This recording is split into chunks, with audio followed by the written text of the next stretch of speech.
Commander Elena Reyes stood at the viewport of her quarters aboard the UES Leviathan, watching the swirling blue-green nebula that marked the edge of galactic Concord territory. Her weathered face reflected in the reinforced glass as she sipped her coffee, the mug bearing the faded insignia of Earth's first interstellar vessel. "Commander, we're approaching the diplomatic coordinates," her comm unit chirped. "Fantastic. Another day, another chance to watch aliens have collective aneurysms," Elena muttered, setting down her mug. "Tell me again why I'm the one playing ambassador." Admiral Gonzalez had been quite clear during her briefing. "Bring the Leviathan, one of humanity's more modest vessels, to the diplomatic gathering, and make nice with the newest members of the Galactic Concord." Humanity had only joined the Interstellar Federation 3 months ago, and first impressions were still being formed. "Because," Elena said to herself, mimicking the Admiral's gravelly voice, "you have the unique ability to insult someone while making them think you've paid them a compliment." She laughed, the sound echoing against the metal walls of her quarters. Elena straightened her uniform and headed for the bridge.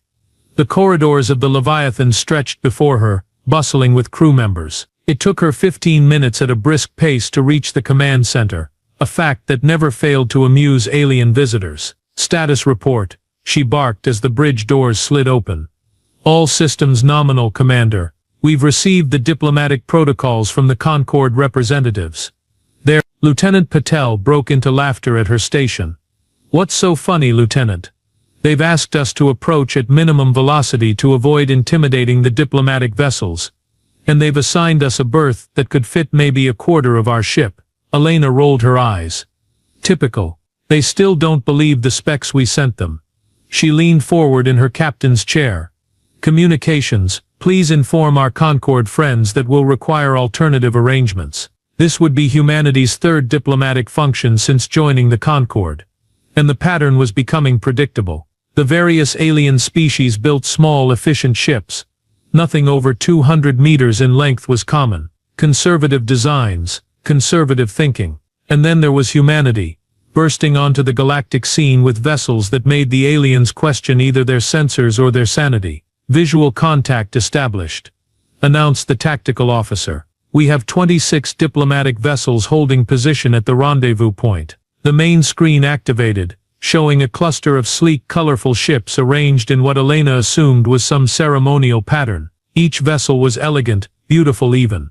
But to human eyes they looked like toys. "Magnification factor?" Elena asked, her mouth twitching with suppressed laughter. "Standard, Commander." "Well," she said, standing up and straightening her jacket, "let's go make some new friends. Helmsman, take us in nice and slow. Let's give them time to pick their jaws up off the floor." The Leviathan, all 3 kilometers of her, began to move toward the gathering of alien ships like a whale approaching a school of minnows. The UES Leviathan slid gracefully into view of the diplomatic gathering, its massive hull gleaming under the light of the nearby star. Aboard the Concord diplomatic vessels, the reaction was immediate and chaotic. "By the 7 moons of Kral," whispered Ambassador Zixtel of the Minrathi, his 4 eyes blinking asynchronously in disbelief. "There must be some mistake with our sensors." The Minrathi sensor technician, a junior diplomat named Vexnar, frantically recalibrated her equipment. "Ambassador, I've run 3 diagnostics. The readings are accurate. The human vessel is. It's over 3 kilometers in length." Across the diplomatic channel, similar conversations were occurring as the representatives of 26 spacefaring civilizations tried to comprehend what they were seeing. The Leviathan dwarfed the largest alien vessel present, the Quixotic Light, flagship of the Thalassian Republic, by a factor of 15. "Diplomatic channel open," Vexnar announced, her voice quavering slightly. Zixtel composed himself, smoothing down the feather-like crest atop his head. "This is Ambassador Zixtel of the Minrathi Confluence, speaking on behalf of the Galactic Concord Diplomatic Corps. UES Leviathan, we welcome you to the gathering." The view screen flickered to life, revealing Commander Elena Reyes seated casually in her command chair. "Ambassador, the pleasure is ours. I hope we didn't startle you too badly with our arrival." The slight upward curl of her lips told Zixtel she was fully aware of the commotion their arrival had caused. His crest fluttered in what his species recognized as embarrassment. "Commander Reyes, There seems to be a discrepancy in the specifications your government provided. We were led to believe you would be arriving in a modest vessel." Elena laughed, the sound both warm and slightly mocking. "Oh, but this is modest, Ambassador. The Leviathan is one of our mid-sized diplomatic cruisers. Anything smaller wouldn't have the necessary facilities to host a proper reception." The bridge crew behind her maintained professional expressions, but Zixtel could see the amused glances they exchanged. "I see," said Zixtel, though he clearly didn't. "Your docking instructions mentioned a crew complement of 5,000. 5,342, Elena corrected, plus about 1,000 civilian specialists and diplomatic staff. We're actually running with a skeleton crew for this mission." Across the diplomatic gathering, vessels began repositioning themselves, maintaining a respectful, or perhaps fearful, distance from the human ship. The Leviathan's presence had disrupted the carefully arranged formation, like a boulder dropped into a pond of perfectly arranged lilies. "Ambassador," Elena continued, "I'd be honored if you and representatives from the Concord would join me aboard the Leviathan for a tour and dinner. We humans value face-to-face diplomacy." Zixtel hesitated, his inner eyelids flickering rapidly, a sign of intense thought among his species. Curiosity warred with apprehension. The human ship was an engineering anomaly by Concord standards, potentially unsafe by their reckoning, and certainly built with a philosophy that prioritized size over efficiency. Yet diplomatic protocol was clear. "We would be delighted, Commander. A delegation of 7 representatives will shuttle over at the appointed time." After the communication ended, Vexnar approached her superior. "Ambassador, is it wise to board their vessel? The power readings alone suggest energy usage that violates several Concord efficiency guidelines." Zixtel stared at the massive human ship through the viewport. "The humans have been granted provisional membership in the Concord. We must understand them better." His voice dropped to a whisper, "including why they feel the need to build vessels of such excessive proportions. Perhaps they're compensating for something," Vexnar suggested, attempting humor to ease the tension. "Or preparing for something," Zixtel replied, his crest flattening against his skull. "Ready my shuttle. I want to see inside this metal Leviathan before I make any judgments." As the Minrathi delegation prepared for their visit, the human ship hung in space before them, impossibly large, improbably elegant, and undeniably intimidating. The Minrathi shuttle looked absurdly small as it approached the designated landing bay of the Leviathan. Zixtel and 6 other representatives from various Concord species sat in nervous silence as they passed through the massive opening, large enough to swallow 3 of their vessels whole. "Their hangar could house our entire diplomatic fleet," murmured Trilox, the Ganthian representative, his gill flaps pulsating with excitement. The shuttle touched down gently on the deck, where a small human welcoming party waited. Commander Elena Reyes stood front and center, flanked by officers in dress uniforms. As the alien delegation disembarked, Elena stepped forward. "Ambassador Zixtel, welcome aboard the UES Leviathan. I trust your journey across the vast distance of 3 kilometers wasn't too taxing." Her lips curved into what humans called a smile, but Zixtel recognized from his xenobiology studies as a potential sign of aggression or humor. "Commander Reyes, we appreciate your hospitality," Zixtel replied formally. "May I introduce my fellow representatives?" After introductions, Elena gestured to the tall, serious-looking human beside her. "This is my first officer, Lieutenant Commander Marcus Chen. He'll be joining us for the tour." Commander Chen nodded respectfully. "Perhaps we should begin with the central promenade. It's closest." Elena laughed, the sound echoing in the cavernous hangar. "Marcus believes in efficiency. I told him you'd probably want to see the engine room first, given how much power we're apparently wasting according to Concord standards." The Phalasian representative, a being composed mostly of translucent gel, rippled in what might have been embarrassment. The Concord's criticisms of human engineering had not, apparently, been as discreet as they'd thought. "Actually," Zixtel said quickly, "we would be fascinated by your central promenade. Did you call it?" The tour began with a high-speed tram ride, itself a novelty that caused considerable consternation among the visitors. The Leviathan was simply too large to traverse on foot in any reasonable amount of time. This tram system runs the full length of the ship, Chen explained as they hurtled through a transparent tube that offered spectacular views of the ship's interior. We have 28 stations serving different sections. 28 stations, repeated Drella, the Hadraxian scientist. Your internal transportation system is more extensive than many planetary surface networks in the Concord. Elena shrugged. Hard to get from engineering to the forward observation deck without it.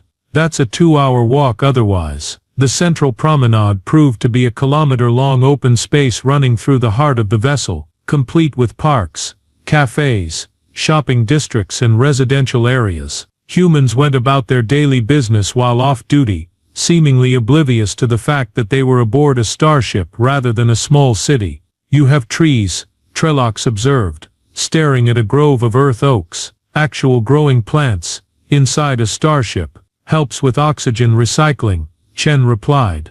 Plus it's nice to have a place to relax. Zixtel struggled to process what he was seeing, but the resources required to maintain this. This is not a warship or a colony ship. You said this is a diplomatic vessel. Elena's laugh had a hint of steel in it.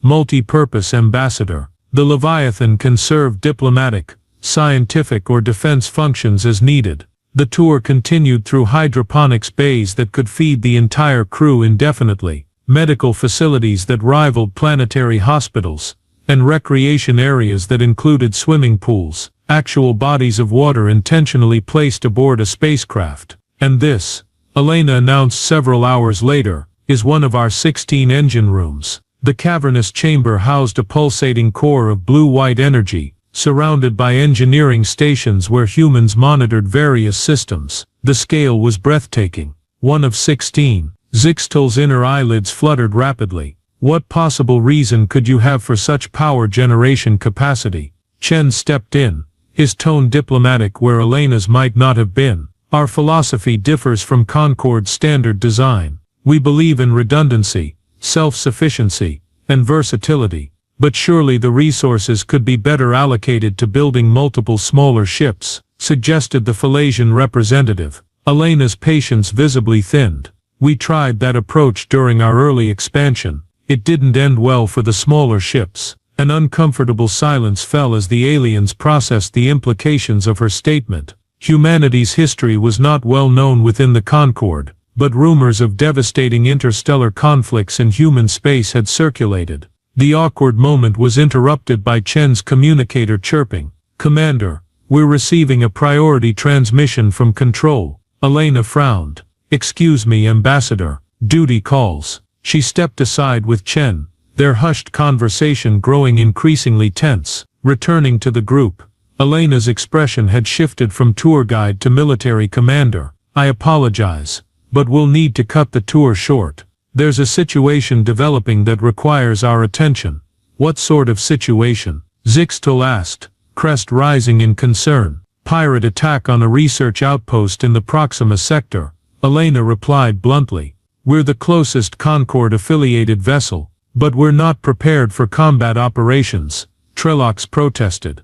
Our diplomatic vessels have minimal defensive capabilities. Elena's smile returned, though it lacked warmth. Don't worry about that. The Leviathan wasn't built just to look pretty. Perhaps we should return to our ships, Zixtel suggested. No time, Elena said, already striding toward a tram station. You're along for the ride now, Ambassador. Besides, this might help answer your questions about why we build our ships this way. The bridge of the Leviathan erupted into controlled chaos as Elena and her alien guests arrived. Officers moved with practiced precision, calling out status reports while the main view screen displayed a distant space station surrounded by small aggressive-looking vessels. Status report, Elena barked, sliding into her command chair. Proxima Research Station under attack by approximately 23 vessels of unknown origin, reported the tactical officer. Station shields at 43% and falling. They've got about 30 minutes before breach. Lieutenant Commander Chen directed the alien delegation to an observation area at the rear of the bridge. Please remain here. You'll be safe and can observe our operations. Comms, get me the Concord diplomatic fleet, Elena ordered. The view screen shifted to show Ambassador Zixtal's second-in-command aboard the Minrathi vessel. "Commander Reyes," the Minrathi officer said, crest flattened in obvious distress. "We've received the distress call as well, but our vessels are not equipped for combat operations of this nature.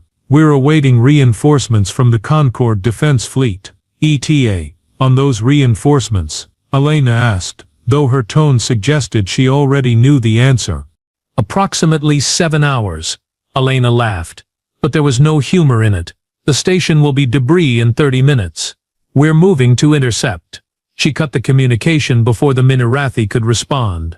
"Helm set course for Proxima Station, maximum sustainable velocity. Tactical, begin weapons warm-up sequence. Medical, prepare for potential casualties." Elena's orders came rapid fire, each acknowledged with crisp efficiency. From the observation area, Zixtal watched with growing concern. "Commander," he called out, "I must protest this course of action. The diplomatic gathering will have to continue without us." Elena finished for him. "Unless you'd prefer I let those researchers die while we sip champagne and discuss trade regulations."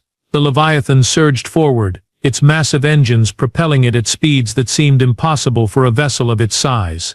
The alien delegates exchanged worried glances as they felt the subtle shift in the ship's gravity field, a technology most Concord species had yet to master on this scale. "We'll reach the station in 12 minutes, the helmsman announced. "Good, that gives me time for coffee." Elena rose and approached the observation area, a steaming mug in hand. "Ambassador, you wanted to know why we build our ships so large. You're about to find out." "These pirates?" Zixtal asked, his 4 eyes fixed on the tactical display. "Who are they?" "Scavengers. Mostly," Chen explained. "They prey on isolated outposts and research stations, stealing technology and resources. But surely they'll flee when they see a vessel of the Leviathan's size approaching." Elena sipped her coffee.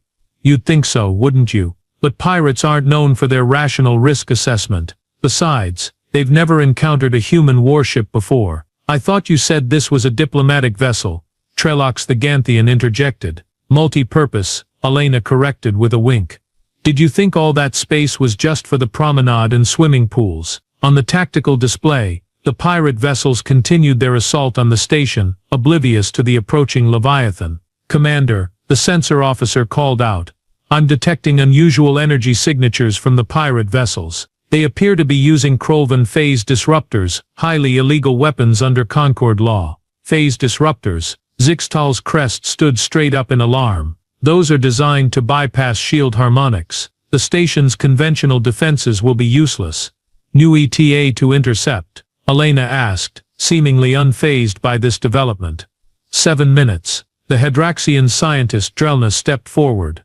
"Commander Reyes, even your vessel may be vulnerable to phase disruption technology. The pirates have the advantage of numbers and specialized weapons." Elena exchanged a look with Chen that Zixtal couldn't quite interpret, something between amusement and anticipation. "Lieutenant Commander," Elena said, returning to her chair, "let's show our guests why size matters. Deploy tactical screens and bring all defense grids online. Weapons, prepare a warning shot, something flashy but non-lethal." "Tactical screens," Trelox whispered to Zixtal. "What are tactical screens?"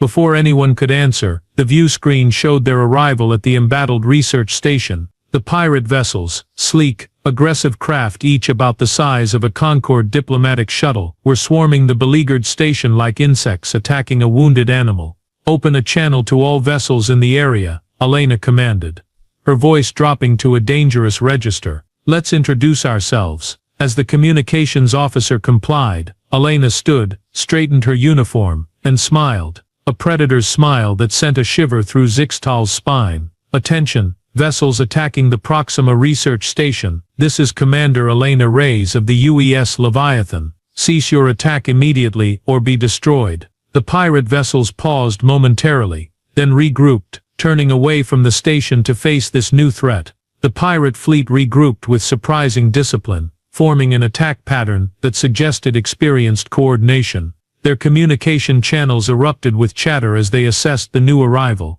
"Look at the size of that thing," one pirate captain transmitted. "Must be slow as a dying star." "Bigger target, bigger payday," replied another. Those Concord fools build everything oversized and undermanned, probably full of valuable tech. On the Leviathan's bridge these communications played openly, causing Elena to chuckle. Tactical. What's your assessment? 23 vessels, Commander. Mostly light corvettes with retrofitted weapons. Their phase disruptors are dangerous to the station, but pose minimal threat to our hull integrity. Elena nodded, then glanced back at the alien delegation. Ambassador, you're about to see why humans build big ships. She turned back to her crew. Deploy point defense grid Alpha through Delta. Tactical screens to maximum dispersion. The Leviathan's hull seemed to ripple as thousands of small ports opened simultaneously. From each emerged a compact autonomous defense turret, creating a bristling array of weaponry that transformed the vessel's sleek exterior into a fortress of firepower. By the eternal void, whispered Drelna, the Hadraxian scientist, there must be 12,842 point defense systems, Chen supplied calmly.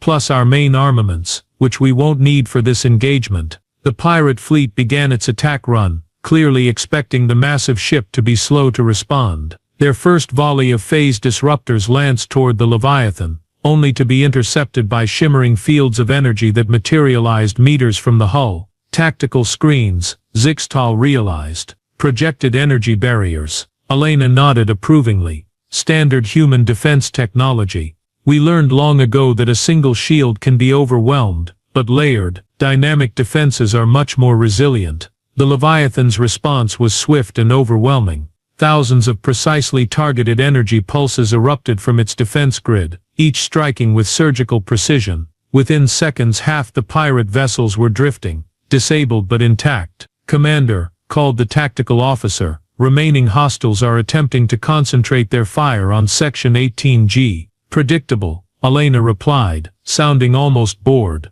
Shift auxiliary power to that section's tactical screens and target their propulsion systems. Another barrage from the Leviathan's defenses left the remaining pirates crippled and adrift. The entire engagement had lasted less than 3 minutes. All hostile vessels neutralized, Commander, reported the tactical officer. No casualties on our side. Station reports shield integrity stabilizing at 27%. Elena turned to the stunned alien delegation with a satisfied smile. And that, Ambassador, is why we build big ships. It's not vanity, it's practicality. Our defense systems require space and power that smaller vessels simply cannot provide. Zixtal stared at the disabled pirate fleet, his preconceptions about human engineering philosophy completely shattered. You could have destroyed them all, he observed quietly. We could have, Elena agreed. But that's not our first choice. Size gives us options, Ambassador. The ability to overwhelm rather than annihilate, to disable rather than destroy. I believe, Zixtal said slowly. I owe you an apology for my earlier assumptions, Commander Reyes. Elena laughed, genuine this time. Don't worry about it. You're not the first to underestimate us. And you certainly won't be the last. 3 days later the diplomatic gathering reconvened, though the atmosphere had noticeably shifted. The Leviathan now held the position of honor in the formation, with the smaller alien vessels arranged respectfully around it rather than maintaining their previous cautious distance. In the Concord's central meeting chamber, hastily reconfigured to accommodate human proportions, Ambassador Zixtal delivered his report on humanity's capabilities to the assembled representatives. The incident at Proxima Station has provided valuable insight into human engineering philosophy, he stated formally. What we previously assessed as inefficiency, we now understand as tactical necessity. Their vessels are designed not merely for transportation or diplomacy, but as comprehensive platforms capable of addressing any situation that might arise in deep space. Murmurs rippled through the gathered aliens as Zixtal continued. I recommend immediate revision of our technological exchange protocols with humanity. Their defensive systems, in particular, demonstrate approaches our own engineers have not explored. Elena, seated at the human delegation's table, caught Zixtal's upper right eye and gave a subtle nod of appreciation. She had spent enough time with the Minrathi now to recognize when they were being diplomatic. Zixtal had essentially just told the Concord that humans were technologically superior in several key areas. As the meeting adjourned, news spread quickly throughout the gathered species. Across mess halls, recreation areas, and private quarters of 24 ships. The story of the Leviathan's effortless defeat of the pirate fleet was retold with increasing embellishment. Elena found Zixtal observing the ships through a viewport in one of the station's lounges. "Quite a change from a few days ago," she remarked, nodding toward a group of junior alien officers who were animatedly discussing human ship designs. "Indeed," Zixtal agreed, "though I admit, I'm still processing the implications. If the Leviathan is truly one of your smaller military vessels as you claimed." Elena laughed, enjoying the Minrathi's discomfort. "Let's just say we believe in being prepared." "For what, precisely?" Zixtal asked, his crest fluttering with genuine concern. Before Elena could answer, a junior human officer hurried over. "Commander, priority message from Fleet Command. The UES Colossus has arrived at the system's edge and requests permission to proceed to the diplomatic gathering." Zixtal's inner eyelids flickered rapidly.